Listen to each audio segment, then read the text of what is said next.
Hey everybody, welcome back to the channel. Now today's video is going to be covering how to start a backyard garden. Now this isn't going to cover what zone you're in, what planting zone that is that you're in, what can you grow, when can you grow it, and all of that stuff. This video is simply going to cover how to build a low cost, now it doesn't mean cheap, but a low cost garden setup, everything from irrigation to the garden beds themselves. So essentially what I'm going to be covering is the materials needed to get the setup that you need to actually start gardening and start thinking about what you want to plant. So the first thing I want to cover is garden bed material.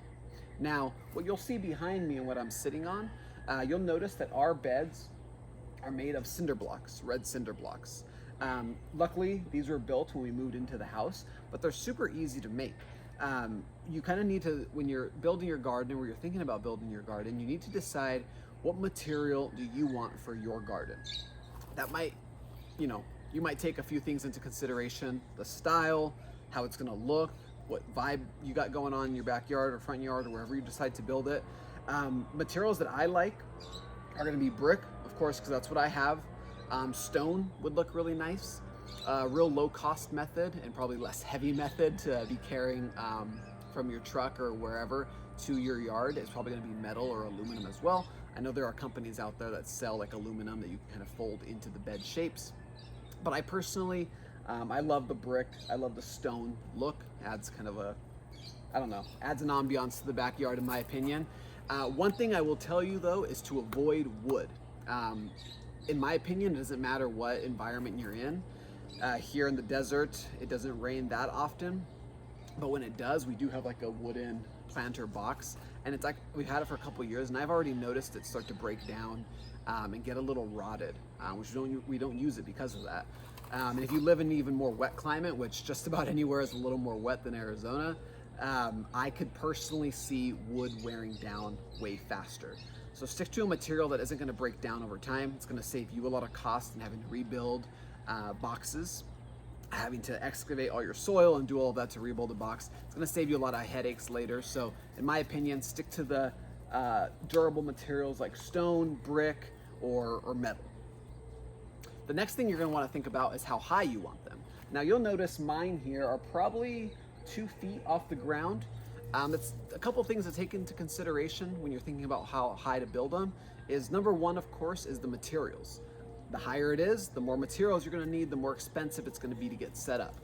I will say that when it's higher, you also have to fill it with more material, especially if you, one thing you do not do is do not fill it with all top to bottom soil. First of all, it's going to be very expensive, and second of all, it's just not needed. So when you have something the height of ours, or even if you built it higher, you can fill the bottom with a whole lot of stuff. There's a ton of YouTube videos on it where you can fill it with cardboard, with rock, with old tree debris. If a neighbor's cutting down a tree, fill it with old tree debris. That would be great because you're adding organic matter to the bottom of your garden to break down over time. And that'll help get you some elevation before you start layering that soil on where your plants will actually grow. One of the benefits of it being higher is it's less bending over, right? It's easier to get in there, pull weeds, which is going to be a big part of gardening, is pulling weeds every day. You're going to be able to bend in to pull weeds without hurting your back or doing it for over long periods of time. I find it easier to pick stuff as well, to harvest when things are higher, just because it's easier to reach in and grab things. Lower to the ground, again, just makes it a little more difficult. So that's one thing to think about when you're building your garden bed, is how high you're going to want it. I personally like this. I guess if I had an option to redo it, maybe I'd make it maybe 1 brick layer higher. But again, that's just going to add material cost because you are filling it with not only making it higher, so adding more material, but you're also filling it with more stuff. So keep that in mind when you're deciding how high you want it, and kind of find a nice balance. 2 to 3 feet I think is going to be ideal for most people. Now the next thing you want to consider for your at-home garden build is where your water source is going to be. You want to have a timer system because you don't want to be reliant on hand watering every single day for your garden. A timer setup is going to make your life so much easier. So typically, if you're starting your garden somewhere close in proximity to where your nearest water source is, it's going to make things a little easier for you. So we here have a brass connector that connects to our water line where a hose would normally go. This particular brass connector, I believe it runs like $25 to $40. It's not terribly expensive. But you put that here to your water line. And this particular one, since it has 4, I'm able to run 4 timers on it, or 4 plugs into it. 3 of them are timers, and 1 is actually just our main hose that we use for a variety of things. 2 are actually for our sprinkler system, which is a very similar setup to how we set up our garden. But of course, our garden is run on 1 sprinkler.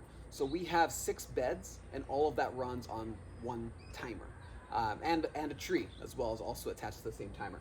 So these timers are about $40 each. So, right, depending on how many you have for your setup, you can add, it'll get you up over $100, but these are gonna be your most expensive. They're definitely gonna be your most expensive piece for your entire setup, which is great.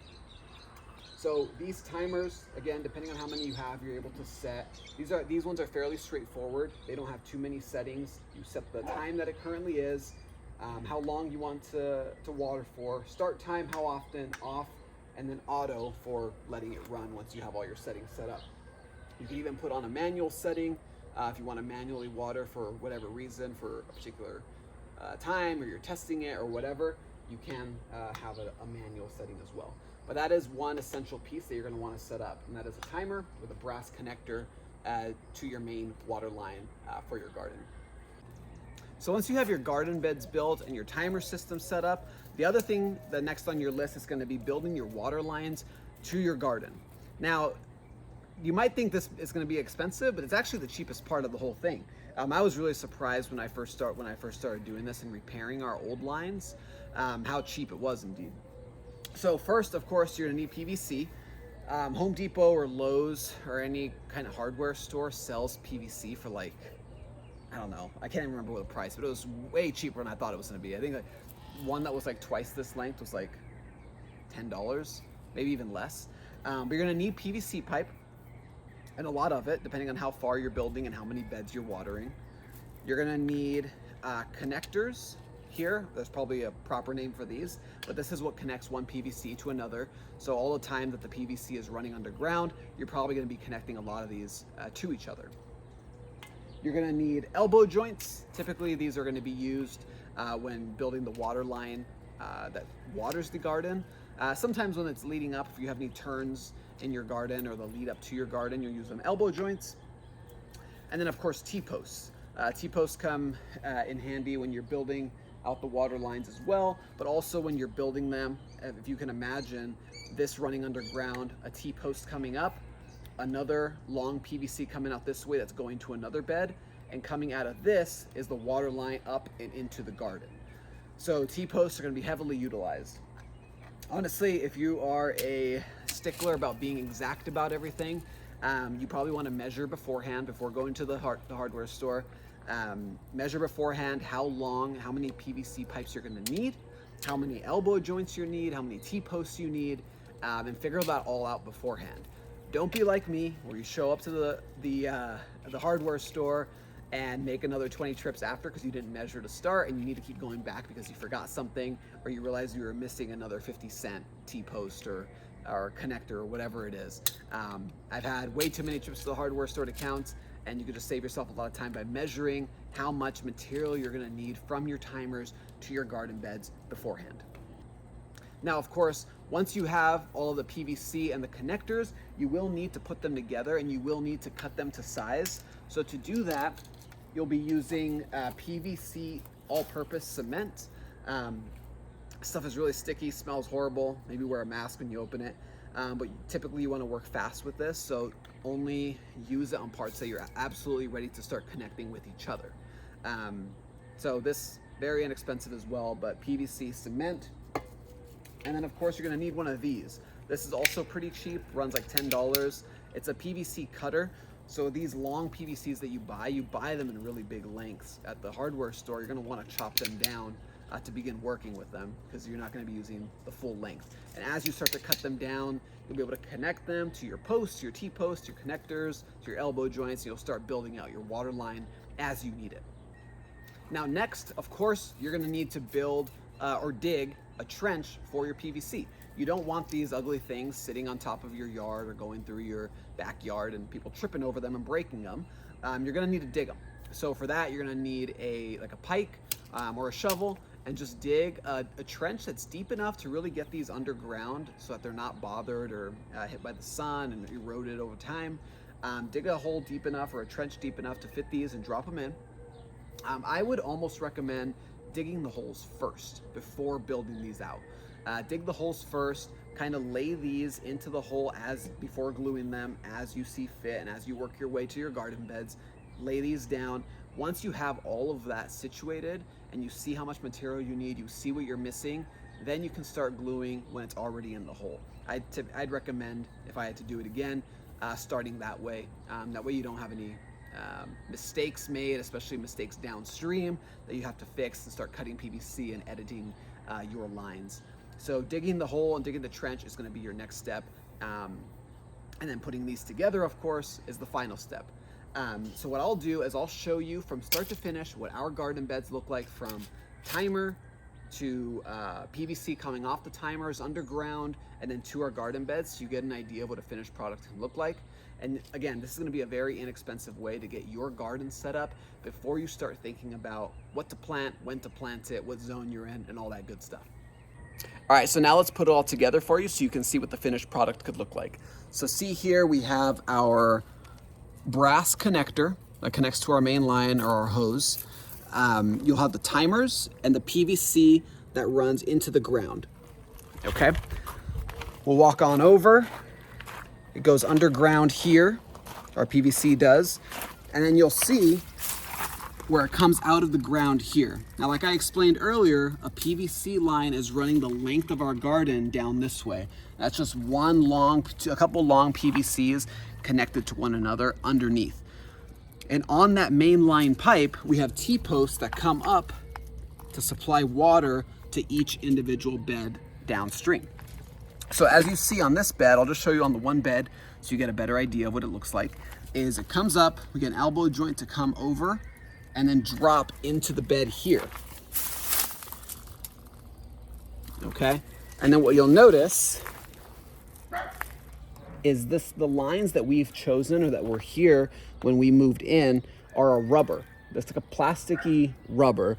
We found that they're pretty durable. They've lasted us a good while now. Some other options to do here are going to be more PVC if you wanted to keep the PVC train going and use PVC to run across the length of the garden. You could use kind of what we're using, kind of like a rubber or plasticky rubber type thing. You can also use like almost like a hose material that kind of soaks out for your garden. You can use plastic as well. That is an option. We personally don't. I think it is a cheaper option. Typically, if you're running a water line very long ways, typically plastic might be the most cost effective. But as you continue to put these down and lay them down, I'll show you on this bed what it could look like. So I'll show you here. You'll see there's T-posts of these rubber type T-posts that come out and lead. They're all end capped here so that there's no leaks, and they run out the length of our garden. And that's going to be the most effective way to build this out for yourself. If you build out a lot of beds like we have here, obviously it's going to be a little more expensive. My suggestion is think ahead and build what you think you'll want to have eventually.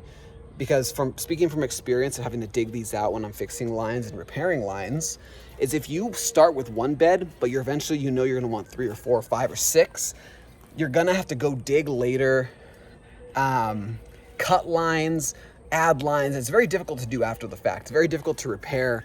Not difficult, just time consuming. So think about the space that you have, the kind of garden you want to have and what you want to grow. Take it all into account from materials, what you want the look to be.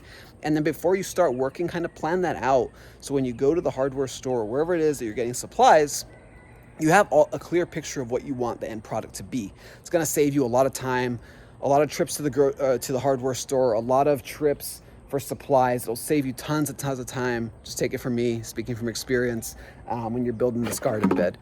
I really think if you wanted to get started with gardening, having your own beds, and building them yourself is going to be very rewarding. It's going to be a lot more cost effective if you hire someone to do this for you. They're not only going to charge you for the materials, but they're going to charge you for their labor.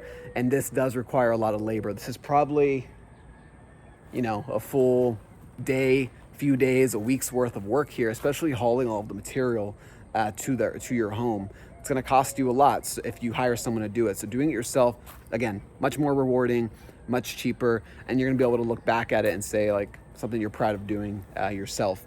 If you'd like a video on how we started originally gardening, of course these beds were already here.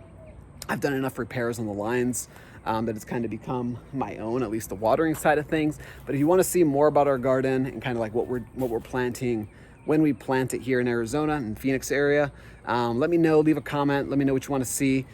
Thanks for watching today. If you haven't yet already, like, comment, subscribe, do all the things to help me out. And I hope to see you next time.